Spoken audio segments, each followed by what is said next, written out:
সুপ্রিয় দর্শক, আসসালামু আলাইকুম। রাজনগর এক্সপ্রেসের নতুন একটি ভিডিওতে আপনাদের সকলকে স্বাগতম। সুপ্রিয় দর্শক, আমি এখন অবস্থান করছি ঢাকা বুড়িগঙ্গা নদীর তীরে। দেখুন, এই যে বুড়িগঙ্গা নদী, আপনারা সকলেই জানেন রাজধানী ঢাকা শহর বুড়িগঙ্গা নদীর তীরে অবস্থিত। আর এই সেই বুড়িগঙ্গা, এটাই সেই বুড়িগঙ্গা নদীর চিত্র। একটু দেখাই আপনাদেরকে, আমি ঘুরে ঘুরে দেখুন। ছোট্ট একটি নর্দমাযুক্ত ড্রেনের মতো মনে হচ্ছে, তাই না? এটাই সত্যি, এটাই বাস্তবতা। কালের বিবর্তনে হারিয়ে গেছে সব কিছু, কিন্তু এই নদীতে ছিল এক সময় জৌলস। এই নদী ছিল নাব্যতা, নদীর ছিল স্রোতস্বিনী একটি নদী। কিন্তু আজ নদীর স্রোত নেই, নদীর নাব্যতা নেই, নদীর জৌলস নেই। এই নদীতে আসা যাওয়া করতো ছোট বড় রং বেরঙের পালতোলা নৌকা। জেলেরা জাল বেয়ে মাছ ধরতো, অনেক জাল বেয়ে অনেক জেলেরাই এখানে আসা যাওয়া করতো, মাছ ধরতো।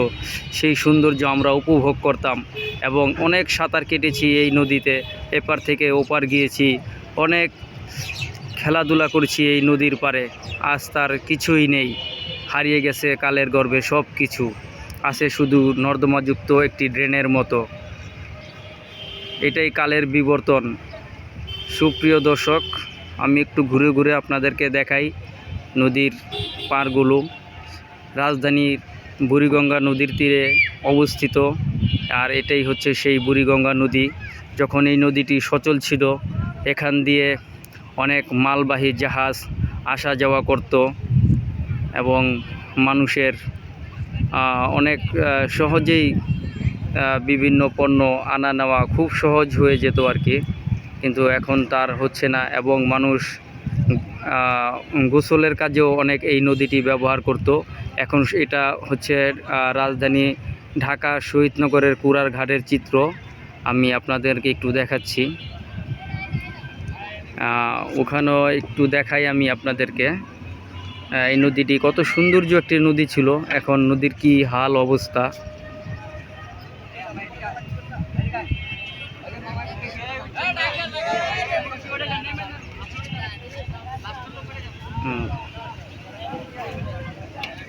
এই সেই নদী পারাপারের দৃশ্য আপনারা একটু দেখেন। ছোট্ট একটি, এই নদীটা আগে পার হতে মিনিমাম 10 মিনিট সময় লেগে যেত, আর সাথে পার হতে তো অনেক সময় লেগে যেত। আমরা যদি এই বেড়িবাঁধের উপর দাঁড়াতাম, তাহলে এই ভরা মৌসুমে, ভরা বর্ষায় এই নদীটি দেখে বুক থই থই করে কেঁপে উঠত। এখন কিন্তু তার কিছুই মনে হচ্ছে না, একেবারে ছোট্ট একটি ড্রেনের মতো মনে হচ্ছে। এবং বিভিন্ন পার বিভিন্ন দখলবাজদের হাতে চলে গেছে। তো আমরা সরকার কর্তৃপক্ষকে এটা আমরা আবেদন জানাই, যেন এই নদীর নাব্যতাটাকে ফিরিয়ে আনা হয় এবং এই নদীর নাব্যতাকে নদীকে আবার গভীর করে খনন করা হয়। তাহলে রাজধানীবাসী একটি সৌন্দর্য উপভোগ করতে পারবে। নদীর পাড়গুলোকে যদি সুন্দর করে এবং আধুনিকায়ন করা হয় এবং এই নদীটিকে যদি পূর্ণ খনন করা হয়, নদীর নাব্যতাকে ফিরিয়ে আনা হয়, তাহলে যেমন রাজধানী ঢাকা শহর সুন্দর হয়ে উঠবে এবং রাজধানীবাসী এবং একটি ঘোরার একটি এবং বিনোদনের একটি কেন্দ্র খুঁজে পাবে বলে আমার মনে হয় এবং আমি এটা বিশ্বাস করি।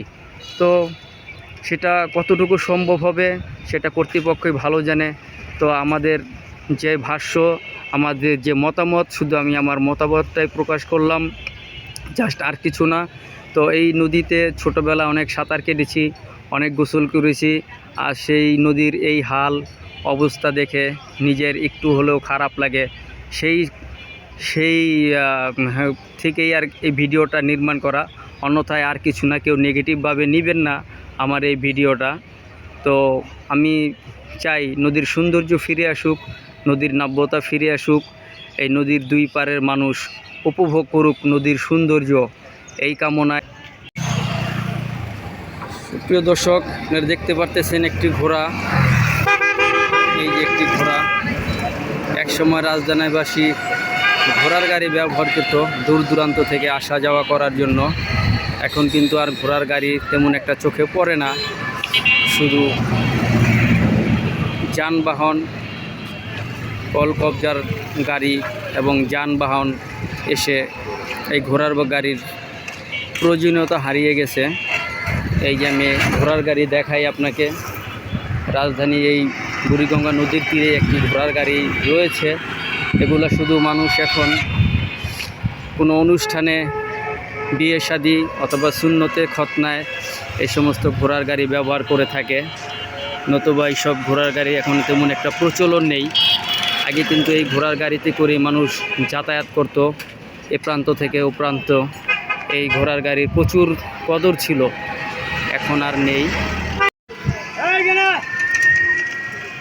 সুপ্রিয় দর্শক, এখানেও দেখতে পারতেছেন কয়েকটি ঘোড়া, 3টি ঘোড়া। এই যে আরও একটি ঘোড়ার গাড়ি।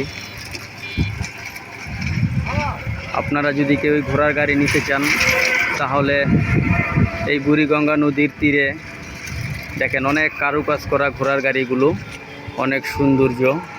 এই ঘোড়ার গাড়ির চাকা দেখেন গোল্ডেন এবং সিলভারের কম্বিনেশনে অনেক সুন্দর একটি ঘোড়ার গাড়ি। যেমন এগুলো এখন আর ব্যবহৃত হয় না, এগুলো শুধু কোনো অনুষ্ঠানে ব্যবহৃত হয়। মানুষ কোনো অনুষ্ঠানের জন্য প্রয়োজনে এগুলা ভাড়া নিয়ে থাকে। এই যে যদি আপনাদের প্রয়োজন পড়ে শহীদনগর বেরিবাদ থেকে এগুলো ভাড়া নিয়ে নিতে পারেন। সুপ্রিয় দর্শক, এই যে দেখুন বুড়িগঙ্গা নদী, এটাই ছিল ঢাকার গর্ব, ঢাকার ঐতিহ্য, সৌন্দর্য। এটা অবশ্য নদীর একটি, বুড়িগঙ্গা নদীর শাখা, আরও শাখা রয়েছে, বাট যেই শাখাটা পরিত্যক্ত হয়ে গেছে আমি সেই শাখাটার এই ভিডিও আপনাদেরকে দেখালাম। এই নদীটারও প্রয়োজনীয়তা রয়েছে। যদি সরকার কর্তৃপক্ষ এই নদীটাকে খনন করে আবার পুনরায় নদীর নাব্যতা ফিরিয়ে আনে, তাহলে রাজধানী ঢাকার সৌন্দর্য অনেক অংশে বৃদ্ধি পাবে এবং এই রাজধানী ঢাকার আশেপাশের মানুষ একটি বিনোদনের জায়গা খুঁজে পাবে বলে আমার বিশ্বাস। এই যে একটি ব্রিজ দেখেন, এটা হচ্ছে পরিত্যক্ত একটি ব্রিজ, হার্ডিক্স ব্রিজ। এই ব্রিজটা এখন আর ব্যবহৃত হচ্ছে না।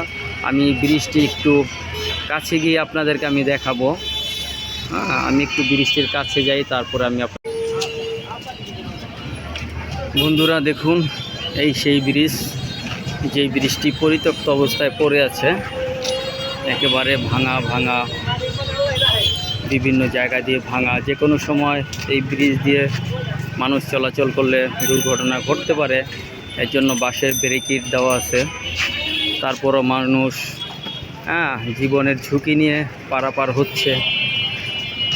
এই সেই ব্রিজ, এটা অনেক পুরাতন একটি ব্রিজ বুড়িগঙ্গা নদীর। দেখুন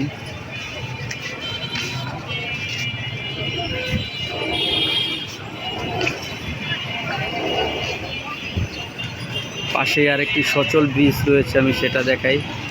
এই ব্রিজটি সচল, এটা দিয়ে মানুষ এখন বর্তমানে আসা যাওয়া করে।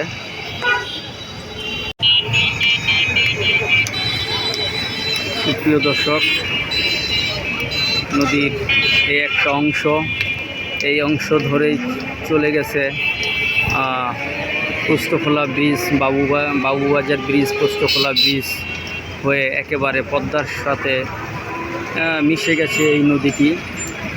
কিন্তু এদিক দিয়ে, এই নদী দিয়ে এখন আর পদ্মায় যাওয়া যায় না, এই নদী দিয়ে এখন আর বাবুবাজারও যাওয়া যায় না। নদীগুলা কচুরিপানা দিয়ে একেবারে স্তূপ হয়ে গেছে। সুতরাং এই যে দেখুন বন্ধুরা, বুড়িগঙ্গা নদীর তীরের অবস্থা। আর এটা হচ্ছে বুড়িগঙ্গা নদীর ব্রিজ। এই ব্রিজটিও একেবারে নিচু অবস্থায়, এই ব্রিজটিও একেবারে নিচু। ব্রিজটি একটু উঁচু করে যদি করা হতো তাহলে এই ব্রিজের নিচ দিয়ে আসা যাওয়া করা যেতেও, বড় বড় লঞ্চ, স্টিমার। কিন্তু ব্রিজটি নিচু হয়ে যাওয়ার কারণে এখন আর লঞ্চ, বড় বড় ট্রলার আর আসা যাওয়া করতে পারে না।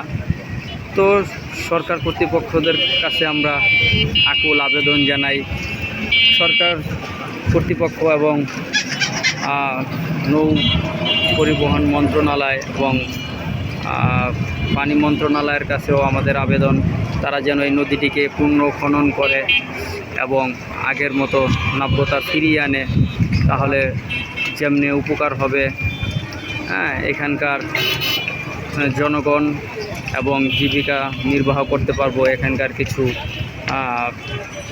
নৌ পরিবহন যারা মাঝি আছে তারাও কিছু উপকার এখান থেকে পাবে বলে আমার বিশ্বাস।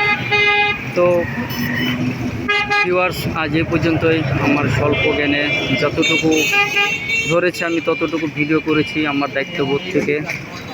এটা কেউ নেগেটিভভাবে নেবেন না।